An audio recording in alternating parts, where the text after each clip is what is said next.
Hey ladies, it's Kai here, also known as ATL underscore surgery underscore doll, here to talk about a few topics, also answer some questions, and get into some cons of surgery. So hope you all enjoy, and let's get right into it. Is she more of a leg or hip doctor? I would say that Navia is both. It just depends on what you're looking for. I don't think she typically does one more than the other. It's based upon each patient and their goals. How do you rate her lipo? Aggressive, smooth, or uneven lipo? I would say that she is aggressive enough, but you will not get fibrosis. She is very skilled and particular, so she does no uneven lipo. It's very smooth and flat. I love that about her. And if you're looking for somebody to be super aggressive to where you have zero fat, then I don't think she's the one. She leaves a little layer of fat, which you have to.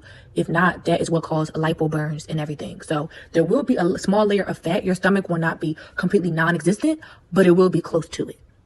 Did you do arm lipo? If so, how was the arm lipo? Was it a lot of difference? I did get arm lipo. This is my second round for my arms. And honestly, it isn't much of a difference because they only lipo the back because there's an artery right there. So they play it pretty safe. There is some difference, but it's not a big difference. So I wouldn't bank on that changing your arms much. How much was the deposit for Navia and how long is it valid for? The deposit is $500 and it is valid for 3 months, but it can be extended once the deposit is paid and the surgery is scheduled. Shops that offer clothes that complement BBL bodies. I really do like Meniere Devore. They have a lot of stretchy things and they have those ties to where it can make the waist smaller for us big butt with small waist girlies. But you do have to be careful because some of their stuff does not have a lot of stretch. I do like Akira. They have a lot of stretchy and cute stuff. And I shop at a store here in Atlanta called Edge. Those are like my top 3 where a lot of my items are from that are like super stretchy and cute. Do you or Navia recommend sitting on your BBL afterwards? Well, out in Colombia, it does not matter whether you sit on it day 1 or day 60. It just depends on uncomfortableness. And obviously, you do not want to sit on your butt for long periods of time. There is certain things that you can use to relieve the pressure. I used a memory foam pillow, and anytime I sat on that, so it helped relieve the pressure. And my butt looks exactly the same as it did day 1. There's no flatness, it didn't get smaller, anything like that. So it just depends on the person, but honestly, majority of girls in Colombia sit on their butt from day 1. How many massages did you get during your entire stay in Colombia? So I got 2 a day for about 9 days. In my other post, I said like 14 days. I was a little bit off. So I got 2 a day until I stopped draining, which was about 9 to 10 days. And then I got 1 a day until I left. So I stayed there about 30 days total, but about 27 days post-op. So I would get one every single day. The massages are $30, so it's definitely worth it. Dealing with unsupportive friends and family about getting a BBL. So honestly, I don't really tell nobody my business. So I have never personally dealt with that. My mom, she says stuff and people say, oh, you don't need it, or you don't need it. I would just say, like, don't care what they have to say because it's not their body. Everybody is different. If they were maybe in a position of money or they were younger of age or their life was different, they probably would get it too. So I would just say, ignore them. That's it. Understand where they're coming from because they may be scared for you. They may be nervous for you. They may feel like you don't need it, but people are always judging somebody else. So I would just say, ignore it and just let them know that, honestly, this is your decision. You are satisfied with your choice and that you would not like to hear their comments. Her incision sites. If you watch my previous YouTube video, you will see that I pointed out where all the incisions are. But just to let you know, there's 15 total, not including the arm and inner thigh lipo or chin lipo. There's 5 in the stomach if you get J plasma. I mean, everybody's body is different, so she may do different incisions in different places. But for me, there was 5 on my stomach, 2 for J plasma, 3 for lipo, 1 on my belly button, 2 under my boobs, and then 1 on each side of the hip, 1 above the butt crack, 2 right below, like right by my underarms, and then 2 on my upper back. I will say out of all my surgeries, hers are the cleanest and the smallest, and they fade really fast. Like they are fading faster than my last surgery, which was a 1.5 years ago, and those incisions haven't faded as much as hers, and I'm only 6 weeks post-op. Estimate of how much pesos to bring. I don't know if you meant dollars, but it just depends on what all you're getting. I did a price breakdown of how much I took with me on my other YouTube video, and I took about 10,000 cash, and then I converted over like $500 to $1,000 at a time for pesos, and I spent the whole 10,000, and then I used my card for the rest of the time.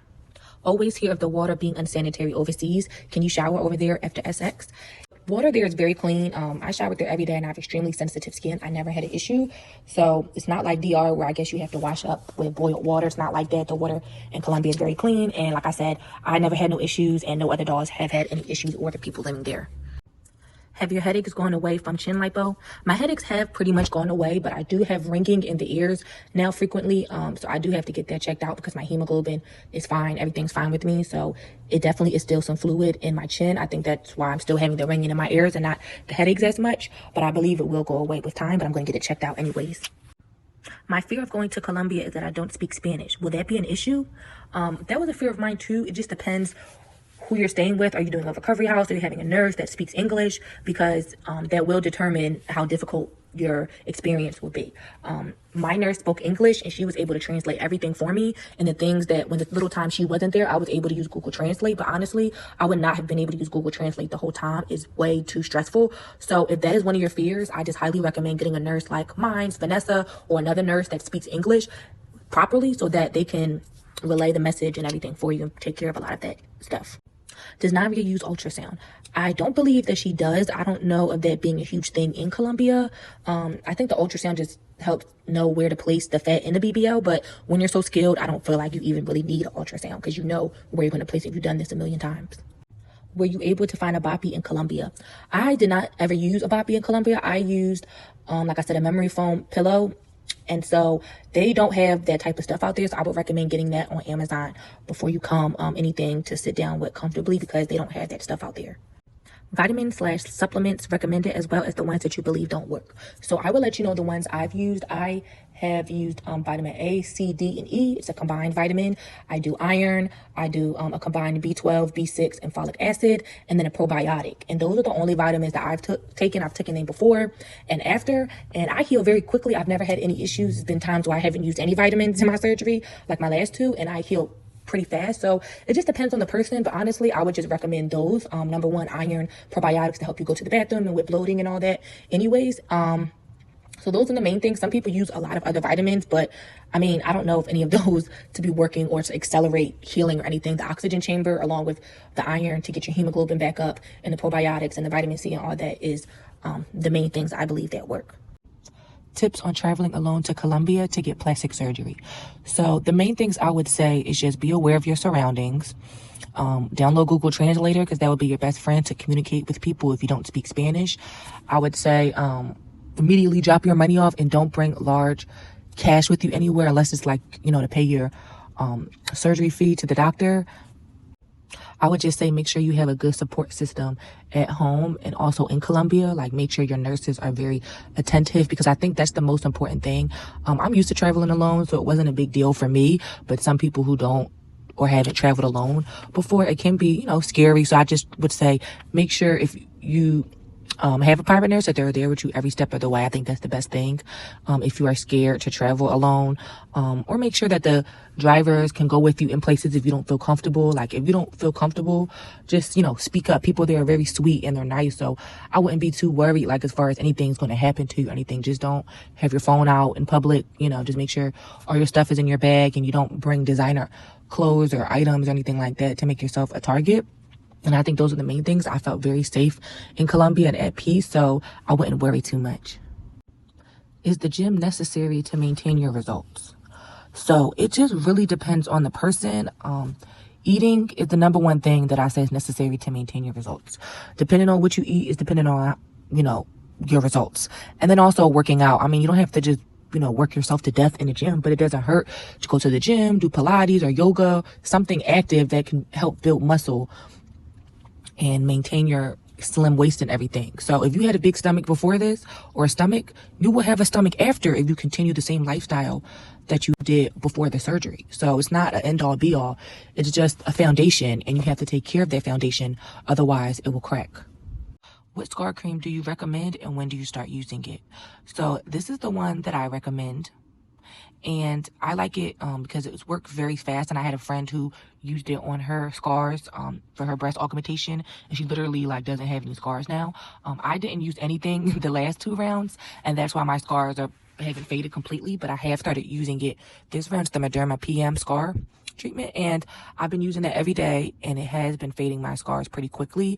I will post a video. You will see that my incisions for Navia compared to my last surgeon, hers are fading faster. And it's only been 6 weeks versus a year and a half. And you can start using the scar cream once your incisions fully close. So whenever that is, you can immediately start using it. You just want to make sure you have no open wounds and putting that cream over top of it. What did you take to build your hemo up, and how long did it take you to build? So I've always had to take iron just because I had like low iron. So I've been taking that for like a few months, and my hemo was fine. It was like, I think a 12.3. So for me, I just took iron and I was fine. And then after surgery, I just was taking iron. My hemo was at a 10 the day after surgery, and I recently just got my blood work done again, and it's back at like a 12.3, 12.4. So I just been taking iron, vegan capsules to build it up. How many massages do you get the first week, second week, and third week, etc.? When do you stop? So the first week, I got 2 massages a day. I got 2 massages a day until I stopped training in Colombia, and then after that, I got 1 time a day until I left. So that was about for 4 weeks. And then now that I'm back, I get massages 2 to 3 times a week. And I'm probably going to do that for another month to 2 months. And then I'm going to go down to once a week and then once every other week. I try to get as many massages as I can because I'm still very swollen. Even when I don't wear my Faja for a bit, I still get very swollen. And so I just want to get as many massages as possible. And I recommend getting as many massages as you can. So if it's starting to be too expensive for you, then, you know, you will probably have to stop when you get to the States. But get as many as you can afford. That's what I recommend. How long do you wear your stage 1 to 3 Faja? So my stage 1, I wore that for about a week. Do not rush into your stage 2. Give your body time, and if you got a tummy tuck, it's going to be longer. And then I went into my stage 2, and I would wear that during the day, and then I would sleep in my stage 1 at night for about a week, but it wasn't enough compression. So then I just stayed in my stage 2 Faja, and I stayed in that for about 3 weeks until right before I left, 4 weeks, and then I went into my stage 3 Faja. It's not like a much of a difference from the stage 2, so you don't have to get a stage 3 right then and there. You can still wear a stage 2, but just make sure you get smaller sizes for your waist, obviously, because it's going to shrink, or get it taken in. And I would wear your stage 2 for 3 months, and then you can go to stage 3 for another 3 months, or you can continue to wear your stage 2 and just keep getting it smaller for 3 months. So a total of 6 months at least you would want to wear their Faja to make sure your inflammation goes down faster, and you still may be swollen after those 6 months, but it's not going to change your results, so it's not a big deal if you stop wearing it once the majority of the swelling goes down. How long did you wait to sit on your butt? I did not wait at all. I was sitting on my butt the day after surgery. The day of surgery, I slept on my butt. So I did not wait at all. In Colombia, it's different.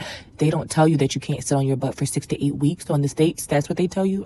You know, you would want to listen to your doctor if you're getting surgery out there. But in Colombia, they don't tell you that you can't sit. So I was sitting day 1, and my butt looks perfectly fine.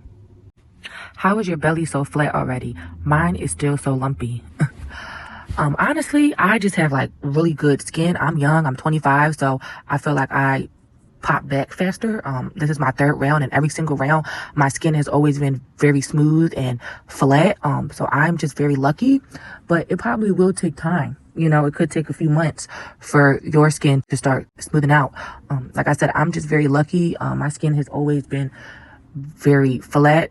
It has always been like, I've never really had loose skin, but again, I don't have any kids either, and I've never had fibrosis, so I am just very lucky with my skin, but everybody's skin and body is different, so don't compare and don't rush your results. Advice on how to travel back home. So I would suggest, if you can, to get first class back home. I would suggest to get a pillow or something. This is the most comfortable way because I've done it twice, probably I think all 3 of my rounds. I've got on my knees on the ground, so I put a pillow right there, and then I lean over the chair so that I'm not putting pressure on my butt because it is very uncomfortable, and that is the most comfortable spot for me. And I was able to fall asleep and everything because sitting on my butt, even with cushions and everything, I was like literally in torture. It's something, I don't know, with that seat or maybe being in the air, that it is so uncomfortable sitting on your butt. So I would suggest first class, kneeling down, and they do not bother you. People mind their business, so that is the best way and how you will be most comfortable on the plane. Off the plane, if you can walk, I would say walk and just have somebody help you with your bags and everything. If not, then obviously get a wheelchair, whatever you feel like works best for you and is the most convenient for you. Which Faja do you think is the best? So it depends on the stage. I do like Jonathan that does the massages in Colombia. I like his fajas for stage 1 and stage 3. And then there's this woman that she has like a factory.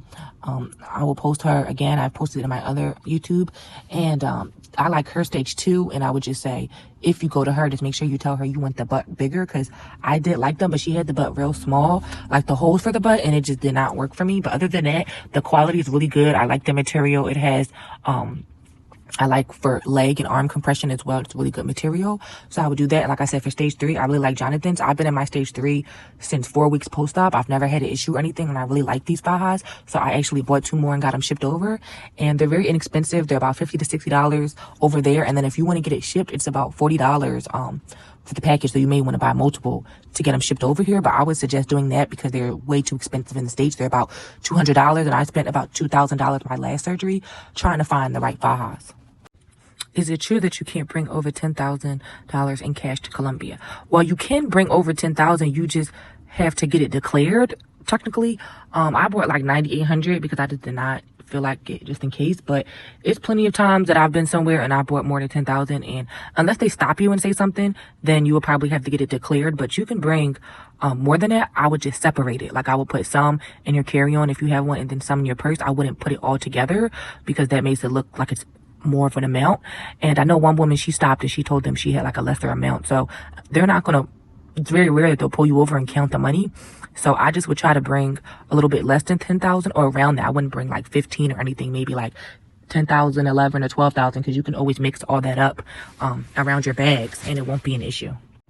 Similar question, how much money should you bring when you travel to Colombia? Is there an amount limit?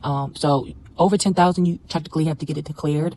Like I said in the previous question, I would not just bring so much money because honestly, you're not going to spend all that. You can use your card a lot of places. So I would just bring like your money for your surgery. I don't know if you're paying, I would ask a lot of places like recovery house and stuff. They accept like PayPal or something so that you can pay directly with your debit card or bank account information. So you don't have to use cash. I would just say try to use your card as much as possible. But I brought $10,000 in cash and I stayed a month and I was fine. And I used everything else for my card. So I don't think you'll need more than 10,000, especially if you're staying for only 18 days. You won't need that much cash because it's very cheap out there and our money is worth obviously more.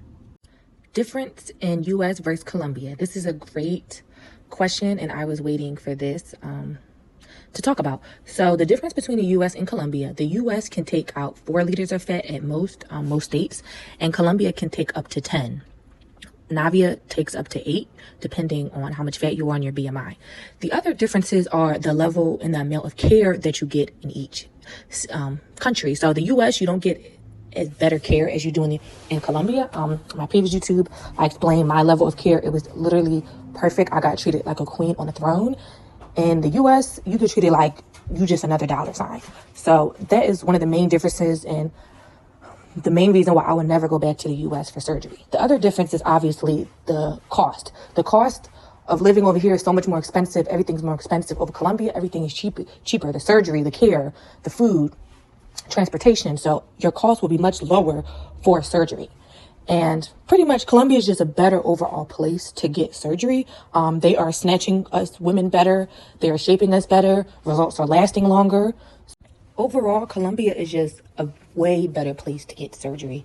And the U.S. can be very dangerous too. They don't make you stay in a hospital overnight like Colombia does. They don't perform surgery in hospital. They don't have you hooked up to monitors all night to monitor your health and your heart rate and everything. They just let you go back to your house in 5 days. If you live out the state. In Colombia, they make you stay 14 days after surgery. So they are just very safe and they take better precautions.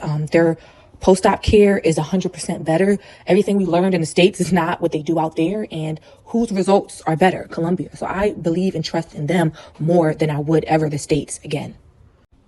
So $1 is worth 5,000 pesos, and their highest bill is 100,000 pesos. It looks like $100 bill like ours. The difference is their 100,000 pesos, which is their highest bill, is only worth $20 of our bill. So you got to figure how much of a difference is about. Our money is worth about 5 times more over there. So it's just amazing how much our money is worth over there. When you go over there, how much more money you save getting surgery and everything. Do you speak Spanish? If not, how is the communication? So I do not speak Spanish. I only speak English. And the communication was a little bit difficult when my nurse was not there who speaks English and could translate everything. It was pretty easy to communicate like with my driver, my other nurse that spoke Spanish, because we could kind of just understand each other and we could text through WhatsApp and, you know, do Google Translate and all that. But like trying to get your message across to like the front desk at the hospital or reading their paperwork and stuff like that can be a little bit nerve-wracking, especially also if your surgeon does not speak English like Navia does. It can be stressful, you know, to get your point across. I highly recommend, one, either getting a nurse that speaks English, or two, finding a translator that can help you, you know, if your surgeon does not speak English, or even the day of surgery going over those little things, or coming with you to some things. They're very inexpensive. So I highly recommend that, because it is very stressful if you do not speak Spanish and you are very particular and you want things when you want things. Some women are fine. They just go over there, don't know how to speak Spanish, and they just figure out their way. But I do not think that that is the right way to go, you know. And it was, like I said, very stressful for me. For the 10-15 minutes, like, she wasn't there, I was trying to figure everything out. And I was like really ready to cancel everything, because I'm like, I couldn't imagine doing this by myself. To each his own, but it is not easy if you do not speak a lick of Spanish. It is not like Mexico, where a lot of people there speak English. Pretty much no one speaks English there. There's a few people here and there, like at the practices, that speak English because they deal with English patients. But like the locals and stuff like that, no, they do not speak a lick of English and don't know anything but hi and bye. How was swelling this round? So I'm still very swollen. My swelling is very weird this time around. My last round, of course I was still swollen for up to 6 months to a year, but it wasn't that much. So like I was very swollen up to 8 weeks, and I started going out, and when I drank and stuff, I wasn't that swollen. This round I am like super swollen if I drink. Not as much swollen if I just don't wear my faja, but it is a big difference. And I'm 6 weeks right now, 6-7 weeks right now. And it's hard because it's around my birthday and I have a lot of Sagittarius friends, so I am going out a lot. I'm trying to refrain from these other birthdays from drinking because it is a lot, but I am still very swollen if I take my faja off at like 7 weeks. So I wasn't expecting this, but every round is different, and I can't compare what happened last round to this round. So I think that I will be swollen for a long time, and this faja will continue to be my best friend.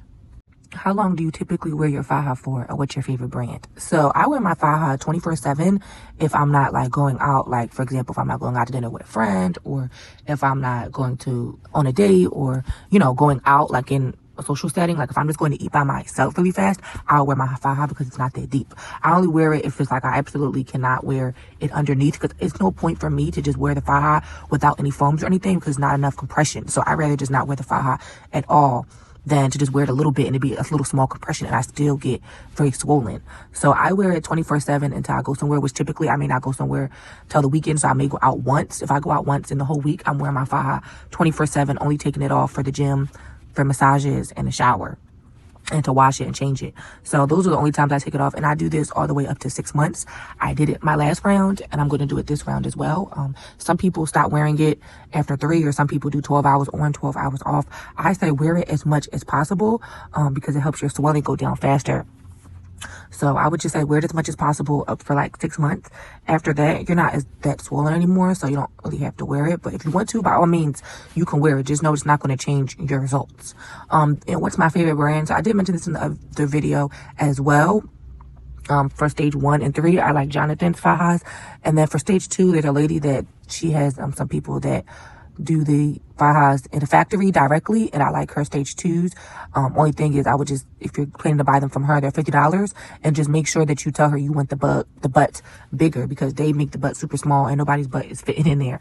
But other than that, I really like her stage 2. It's a really good quality fajas. And then I like Jonathan stage 3 and stage 1 because those are the best quality. The stage 2 does not have enough arm and leg compression for me. So if you're getting arm or inner thigh lipo, I would not recommend his stage 2. I like his stage 1 and 3s, and I like this other ladies that has them directly from the factory for stage 2.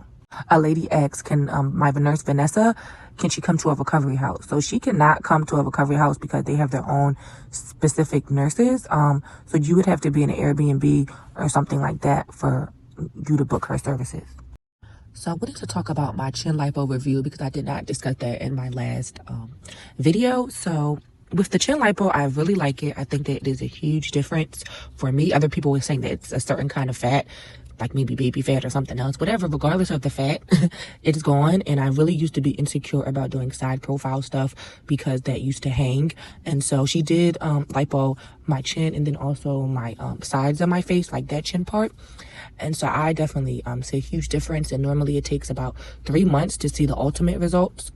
And I have never worn the chin compression because it gives me an ultimate headache. And then I was having migraines and stuff. So that is something that can happen with the chin lipo. Normally it goes away. Some ladies have had it because of low hemo. My hemoglobin was not low, but I think I did some research, and the fluid on your nerves can cause migraines as well as ringing in your ears. So that is why now the migraines have went away and the ringing is on and off because there's still fluid and everything in my chin. So I'm just going to see if it goes away for the next month. I know it doesn't happen all the time, but that is a side effect of getting chin lipo, so just be mindful. But I really like my chin lipo, and there was a big difference, and it wasn't that painful afterwards, especially once you go on your pain meds. Even though I slept on my chin, it wasn't that painful. Itchy skin after lipo. A lot of women have really itchy skin on the abdomen after liposuction. It is common, and I would just say try not to scratch it and continue to moisturize your skin all the time so that it doesn't get dry. I was very fortunate in all 3 of my rounds. I never had itchy skin. So I'm just very lucky in that sense, but I know a lot of women do, and that tends to happen once the nerves are healing after liposuction. So just be patient with your body, and like I said, continue to do moisturizers or natural itch cream, nothing with too many chemicals or anything like that if it's unbearable. Also, oatmeal baths and oatmeal will help with itchiness naturally. The other thing I wanted to mention was constipation. I know that after surgery, you will not be going for a few days. So it is good to start your probiotics as soon as possible because that really helps start your bowel movements without having to take constipation pills and all that. Probiotics for me was the best way for me to start going back regularly again. And then your body will regulate itself. So don't force it. Don't be stressed if you don't feel constipated or anything. Don't stress yourself off about it. It'll come. And like I said, start taking your probiotics, continue drinking a lot of fluids and stuff like that, and you'll be fine. Another thing, women think that if you're squeezed tight into your faja, that's going to do something. That's not going to do nothing. That actually can hurt you more than it will help you. It should be enough compression to where you feel compressed, but not so much to where you can't breathe or it's so uncomfortable you can't lay there. That's not healthy, and that can cut off circulation to your stomach and oxygen and all that. So just remember that when you're trying to be super compressed, it doesn't always have to be so tight to the point where you can't breathe and you're having acid reflux and stuff. And you ladies have to stop thinking every little thing is going to mess up your result. That's not how this thing works. If you don't wear your faja for 4 hours, oh my gosh, your result's going to be messed up. Or if you don't do a specific little thing, your results are going to mess up. The body is not that delicate, It takes a lot for something to be ruined. Obviously, massages are very important, and keeping the compression and everything on as long as possible for the fluid. But don't be thinking that every little thing is going to mess up your results. It may take longer for you to heal, but nothing is going to just ruin your results. It's not like you got ass shots and it's going to spread somewhere if you smush it or something like that. That's not how the human body works. This is something that I need to hear myself because I feel like with surgery, we're constantly chasing perfection, And there's nothing wrong with wanting to fix, things that you don't like with your first round or your second round, shit, even your third round. But you have to understand that you will not ever look perfect, no matter how many surgeries you get, no matter how much you work out, how much you lose weight. You are beautiful with your imperfections. That's how God made us. So I just want to remind ladies of that. When you're getting surgery, do not go in there with these certain expectations that you're going to come out perfect. There may be little things that you don't like, even with getting surgery with some of the best surgeons. There's little things I don't like about my surgery, and everybody tells me I look amazing, I look perfect, or whatever. But we all have our things that we don't like about ourselves, surgery or not. But I just say, love yourself. Be happy that you look better than you did before. And I see a lot of these women getting 4 or 5, 8 surgeries. I was those girls that I was like, you know what, I'm going to be getting surgery every few years. But the more you do it, the more riskier it is. And I just think that there has to be a time where you say enough. This is enough surgery. For me, this is my 3rd round. It may be more rounds for you, but if you're chasing or wanting a certain look of perfect, it's not going to happen. You can get close to it, but you will never look perfect. No one looks perfect. These girls, they have to edit their bodies on Instagram to look quote unquote perfect. Then when you see them, they look nothing like their Instagram. I also feel like some of you women have to go into surgery knowing that it may take another round to get the look that you want. I see a lot of women going into surgery, you know, having bigger stomachs or not having the best foundation and think they're going to come out looking like somebody who's on their third round. That is not realistic. You have to be realistic about your goals. Real, because that is not possible. Unless you have a great foundation, then it may be possible. But even then you may have to get 2 rounds because a good doctor is only going to do what is safe first. So you have to remember that when you're going to, like I said, safe doctors with no deaths, no complications. They're going to do what's safe first and then give you results. So I feel like most women always talk about the positives after surgery once you heal, and there are many positives, but there are also some cons too, and I feel like no one really talks about those. And when it happens to you, you're kind of like in a sad place because you weren't mentally prepared, or you know, you weren't knowledgeable about these things. So I really want to talk about this and shed some light on cons after surgery once you heal. So one of the main cons that most women who have a very curvy body deal with is clothes not being able to fit. I would really suggest getting everything stretchy, and even with stretchy clothes, you have to, it's kind of like a trial and error with sizing, because everything stretches differently and different brands, you know, some run true to size, some run big, some run small. And my last surgery, I didn't really deal with that too much. I still was curvy, but I wasn't super like voluptuous like I am now. So I am having an extremely difficult time with clothes. I've had to return a lot of clothes, and it's very, you know, kind of depressing in a way, because I'm like, bro, I don't know my size, and it's hard to shop, and there's not many stores in Atlanta that I like at the mall. So yeah, my number one tip is get everything very stretchy. You will have to get a lot of clothes taken in, so the cleaners will be your best friend, and you will be spending lots of money there on top of however much your clothes are. So that is one of the main cons for me that I'm realizing now, is that I'm spending a lot of extra money on getting things taken in, because almost everything has to get taken in. If it fits my waist, it's too small on my hips. If it fits my hips, it's too big on my waist. So I have lots of issues with that, with clothes. Like I said, a lot of my clothes from my last surgery do fit surprisingly. I tried them all on recently, and so they are all super stretchy. So I am lucky with that, like as far as pants and dresses and stuff like that, because I've always gotten super stretchy stuff in a small, even if I wasn't technically a small. The thicker you are, the more disrespectful the men. It's really messed up, but this is very true. So my last surgery, I had little issues, but nothing major, because it still kind of looks semi-natural. This time, obviously it does not look natural. So I'm getting way more hate from men, and it's honestly very frustrating. So this is my first time going out since this 3rd round, and honestly, I would not be going out like that because of the ultimate disrespect that I get from majority of men. If they don't say it out their mouth, you can feel that they just think like so low of you just because you have a nice body. And I wanted to give an example of a situation that happened if you didn't catch my Instagram story, and kind of elaborate on that. So I went out for my birthday, and to wind up going to an after hours, a strip club with my girlfriend, and we saw some guys. She, you know, just started talking to them. So they paid for us to get in and wanted us to come to their section or whatever. So I was pretty hesitant because I just don't care for men right now. I'm not dating. I'm not really interested. But I was like, whatever, you know, we don't have a section or anything at this place. So we go over, and he's, I guess, throwing money on the dancers. The girl, she's dancing on me, whatever, it's cool. So he starts like coming up trying to talk to me, and I just was kind of just like very over it. I was drunk, tired, and so he kind of had an attitude because I didn't want to talk to him. Maybe because he thought his little money, his little ones, his little chains was going to do something, but no, sir. So him and the stripper that were dancing on me were talking about me in front of me, and he was like, yeah, I think she's a dancer. I think she's a bartender. And she's like, yeah, I think she is too. And I'm like, hold on. First of all, I'm a realtor. Second of all, where's this even coming from? Because I have a nice body? Does that mean that every girl that has a nice body is a dancer? And there's nothing wrong with dancing or bartending, but don't make it seem like that's just every girl's occupation. And even the ones that are in there, don't make it seem like that's just their goal. So I felt very disrespected by that. And even after I told the man that I was a realtor, they just did not believe me.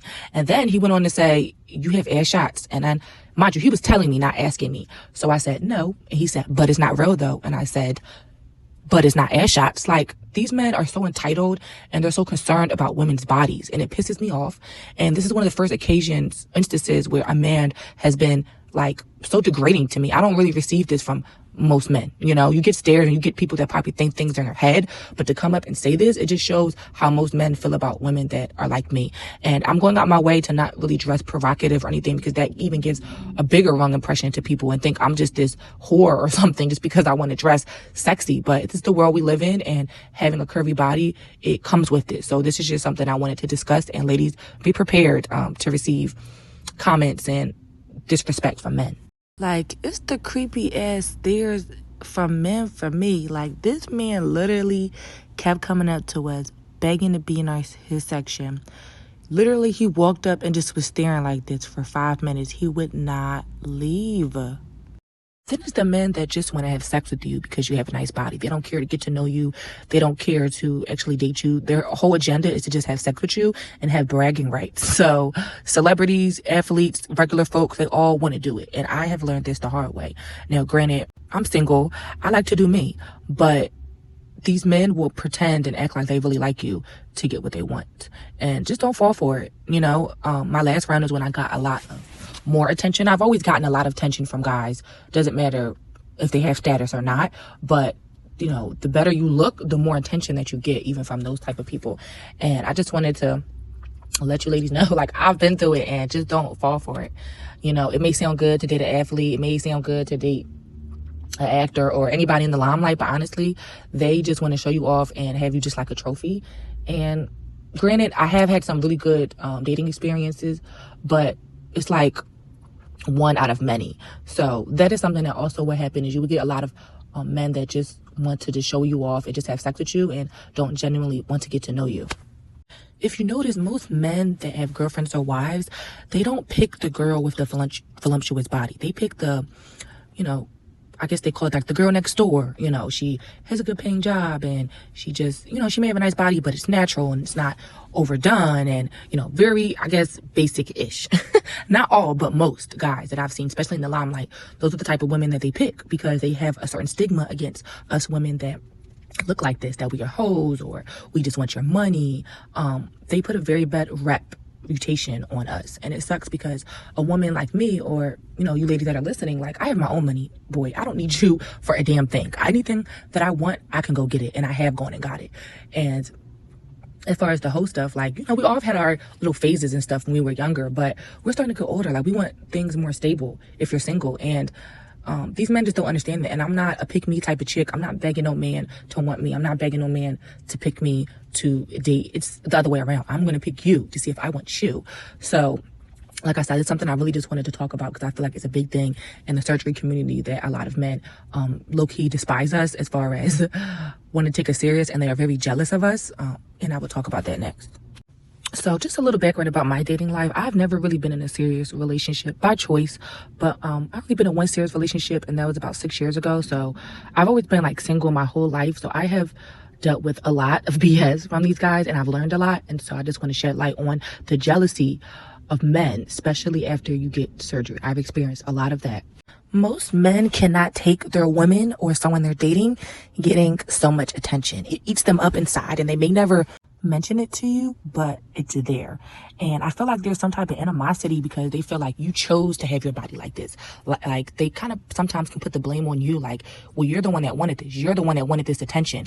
So I've dealt with that, and I've had men make me feel like I'm doing this for attention, like I'm doing this for men to approach me or anything. So I'll just kind of give some examples of things that I went through when I realized, like, okay, men actually do feel some type of way, no matter if they are in the limelight themselves.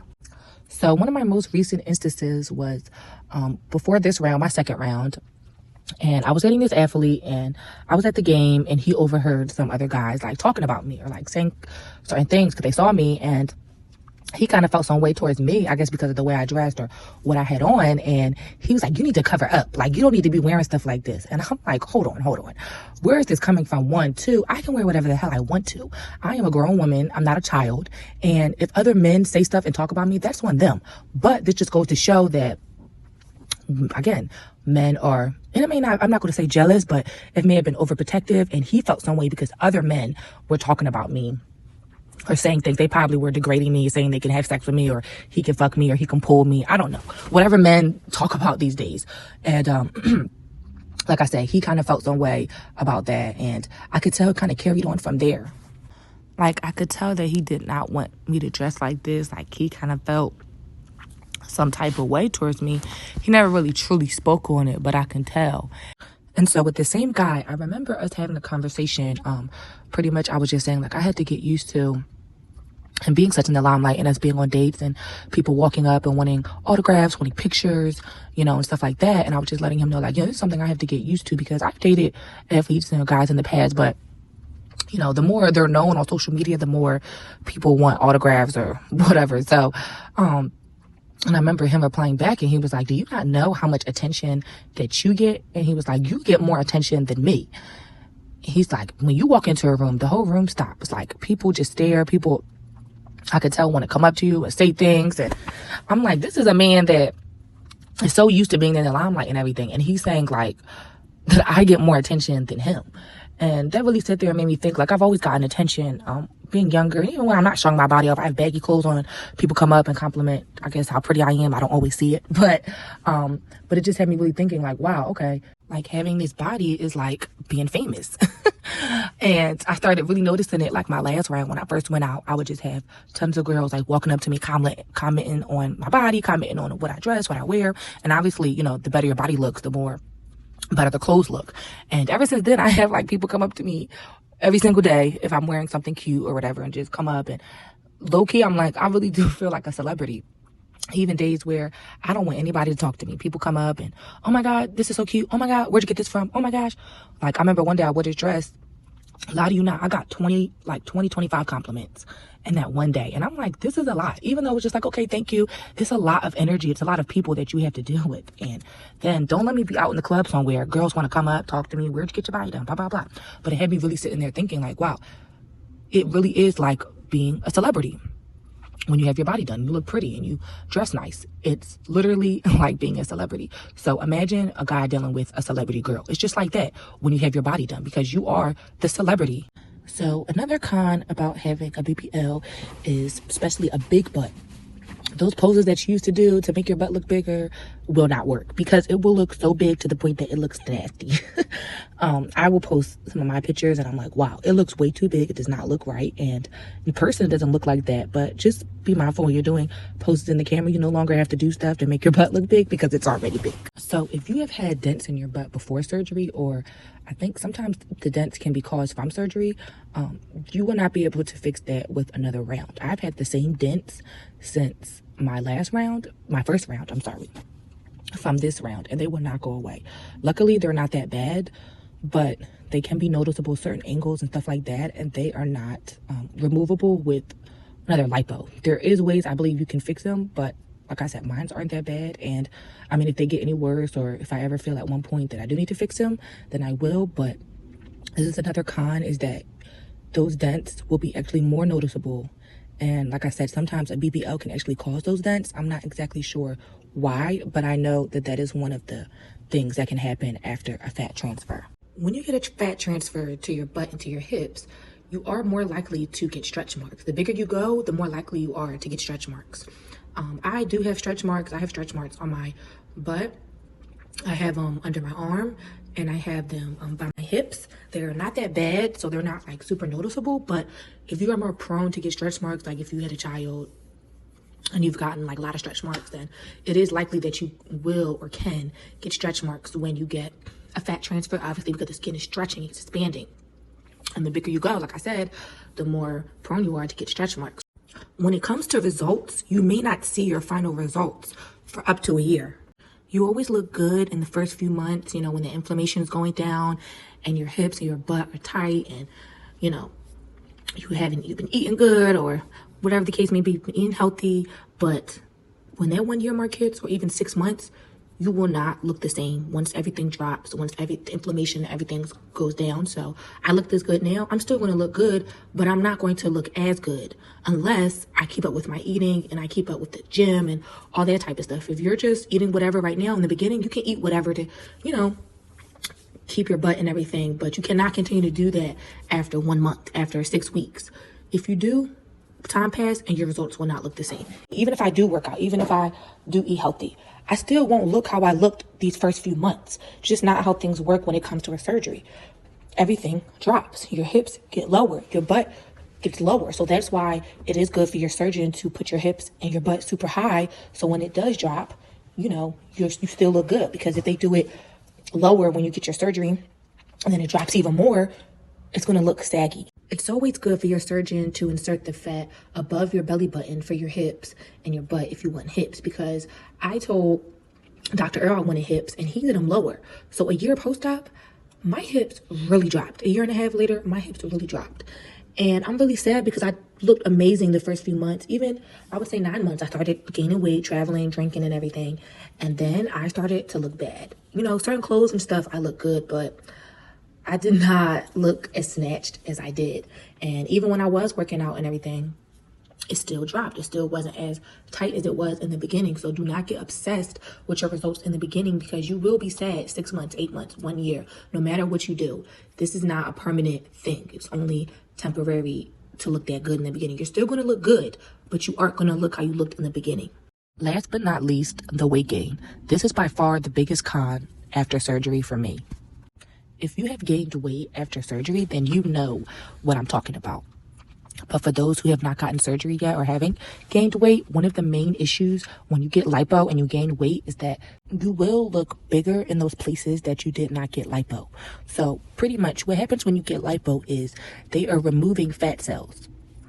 So you have fat cells, you have a certain amount of fat cells in every part, and when they lipo, they're removing a certain amount of fat cells. So when you gain weight, you're still getting bigger everywhere, but because you have less fat cells, you are not going to look as bigger in those areas. The issue with this is, for example, like me, I did not get lipo on the front of my arms, which they never do. So when I gained weight, a lot of my weight went to the front of my arms, which looked disgusting, honestly. And then obviously I didn't get lipo on my legs and stuff like that. And then obviously your butt does look bigger, your hips look bigger because you have more fat cells there. But this is one of the main things, and you will look like you're heavier than you are because it will go to certain places and you won't have as much fat obviously on your stomach or your back. You still will have fat, but it won't be as much. But then you will have a lot of fat everywhere else, in your face, in your arms, in your legs, in your ankles. So just be really mindful of this and try your best and not to gain weight unless you're trying to for a surgery or something, but really try to maintain your weight, because I'm telling you, you will not be happy when you gain weight in these other places that they cannot lipo. So the only way that you would be able to lose it is if you work out or if you lose weight. Thank you all for watching. Hope you enjoyed. If you did, like, subscribe, follow. I will be dropping more content as time goes on and I have more questions or there's other topics or things that I want to discuss.